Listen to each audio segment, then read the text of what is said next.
আমির হাওলাদারকে নিজ হাতে মেরে ফেলার পর পর্দা করতে আর্তনাদ।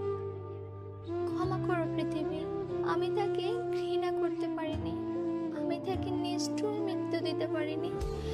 যার হাতে 5টি আঙুল আমার নির্ভরতা, যার বুকের পাঁজরে লেগে থাকা ঘামের গন্ধ আমার সবচেয়ে প্রিয়, যার উষ্ণ ঠোঁটের ছায়া আমার প্রতিদিনের অভ্যাস, যার এলোমেলো চুল আমি হারিয়ে যাই পরাঙ্গর, যার ভালোবাসার আবহানের সবকিছু তুচ্ছ করে ছুটে যায়।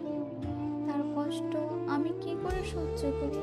লোকে বলে স্বামীর পা পাথরে হাড়ের স্ত্রী তৈরি। তাহলে যার পাথরে আমি সৃষ্টি, তার আর্তনাদ কি করে শুনি? ও পৃথিবী, সবাইকে বলে দিও আমার খবরটা যেন আমার স্বামীর খবরের ঠিক পাশে হয়। আমি তাকে ভালোবাসি। চন্দ্র সূর্য যেমন সত্য তেমনি সত্য, আমি তাকে ভালোবাসি।